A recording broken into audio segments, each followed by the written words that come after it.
Well, today's train spotting started with a nice, crisp, cool morning. 55 degrees when I got up to start chasing, and I was out before the sun really came up.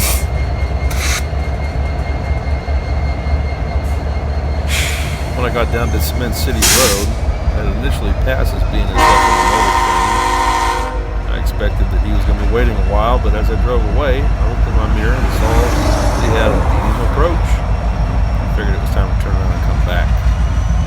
Nearly got run over by about 10 different semis down here, though. Gotta be careful while you're spotting.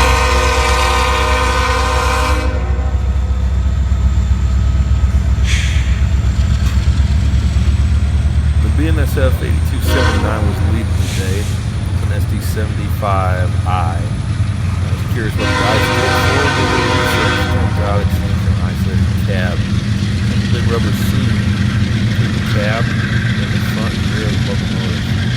Kind of helps eliminate the vibrations.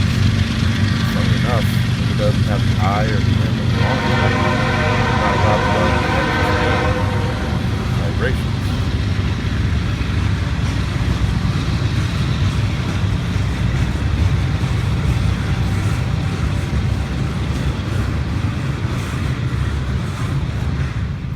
I didn't even make it a quarter mile down the road before I ran into this Norfolk Southern covered hoppers. Something about Norfolk Southern that I really enjoy. The paint scheme's simple. Their equipment always looks good. They're known for rebuilding older equipment. And as you'll see, the second locomotive, the 8706, is an older C40-8, commonly referred to as a Dash 840C. Built back in 1992 between 87 and 92. And Norfolk Southern is known for the rebuilds, manufacturers, and repowering of all their locomotives. Do it out of Altoona, PA. And they run for years. Stopped on railroad fan sites. So looking all the way back from 1992 with this specific locomotive.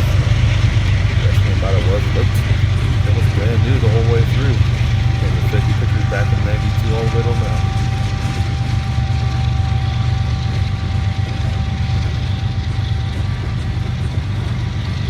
I ended up sticking around for a while. The sun was barely cresting over the top of the bluff. I was enjoying the weather and the scenery. It was nice and quiet for a while.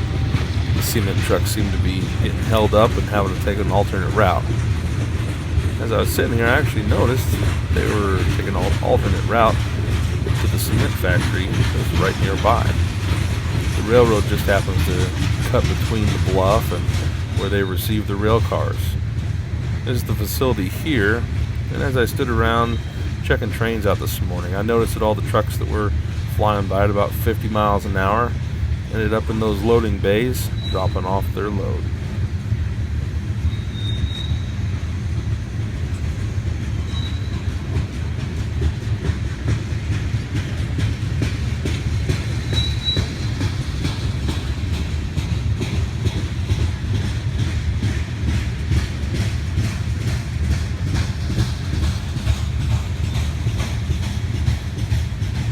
As I was finishing up watching this Norfolk Southern covered hoppers go by, I went down the line and was surprised as I was leaving the area that another BNSF Intermodal train was on its way.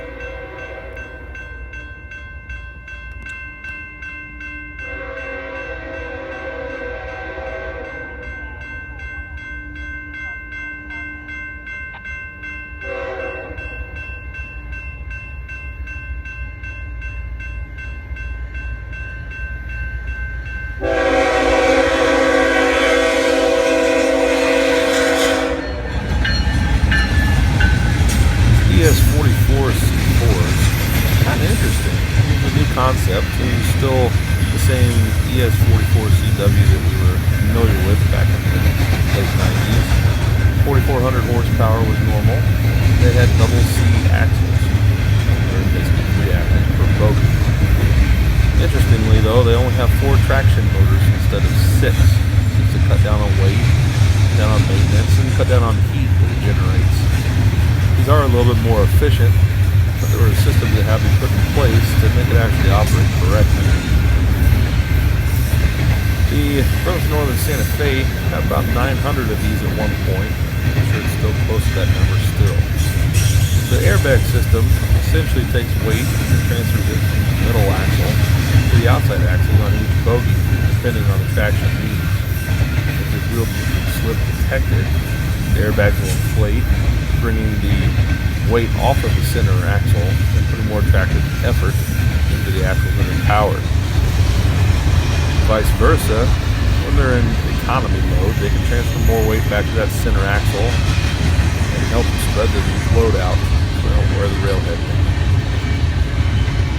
There's even another ES44 C4 on the back, followed by a C44-9W.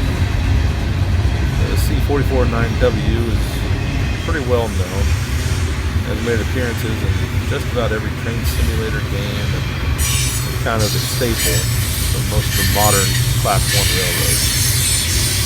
When locomotives are found on the rear of the train, they're called DPUs, or distributed power units.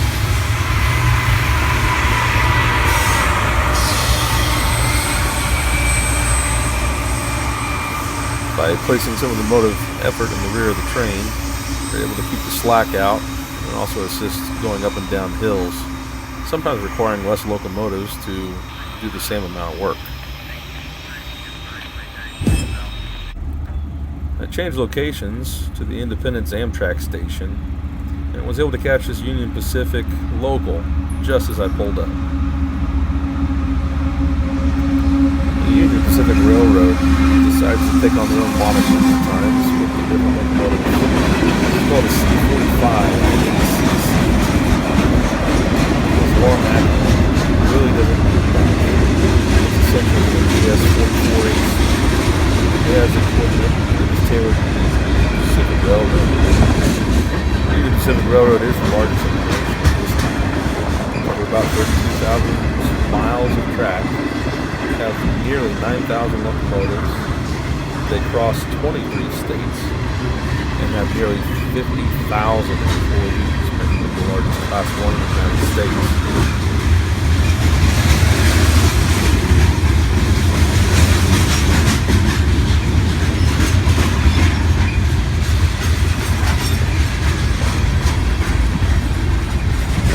It's always fun seeing fallen flags like this old Conrail box.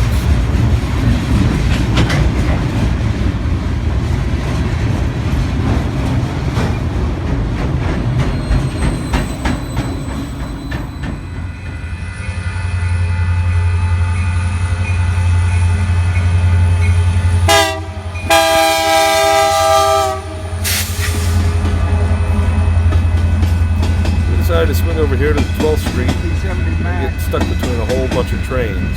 We had Kansas City Southern Rails to our 6 o'clock. Directly in front of us, we had Union Pacific and Burlington Northern Santa Fe lines. Caught this Burlington Northern Santa Fe coal train pulling in the yard and decided to try to catch up to the front of it. A few minutes later, the Sheffield crossover. We were lucky enough to catch it as he got restricted down to about 15 miles an hour. I think he was probably riding somebody's yellow because he was really taking it easy approaching the next sign. The shadows were drawing long, but the trains were still looking good. We decided to keep on.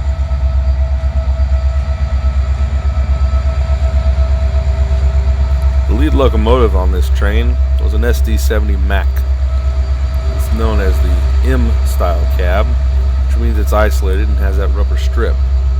The AC section also refers to the AC traction motors. AC traction motors in recent years have been shown to be more efficient and more cost effective.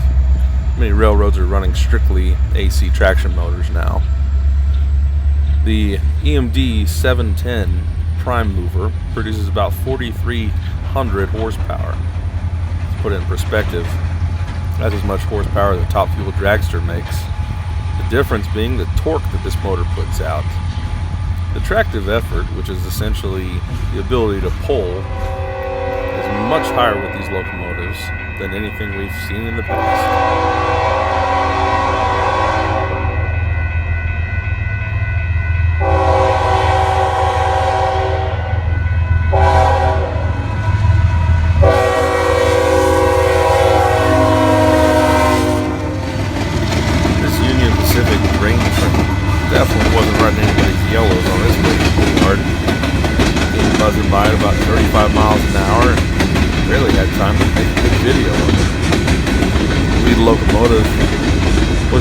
7620, which is their AC45 CCTE. This is our last catch of the night. It was a UP and CSX lash up. We found this down in the West Bottoms in Kansas City, Missouri. This was just after the Royals parade. The Royals won the World Series in 2015. Lead locomotive is an SD70AH. The AH is a designator Union Pacific gave it after they added about 7,000 pounds of equipment. It is essentially an SD70 ACE, just 7,000 pounds heavier. The locomotive behind it was the CSX 415 CW44AC.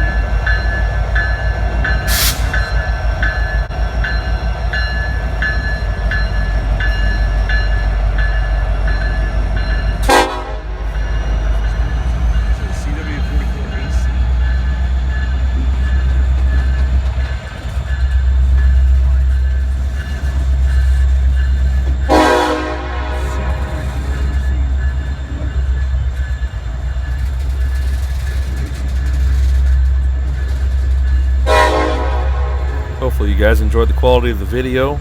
Please rate, subscribe, leave a comment for me. Let me know what you think. Hope you guys have a great night.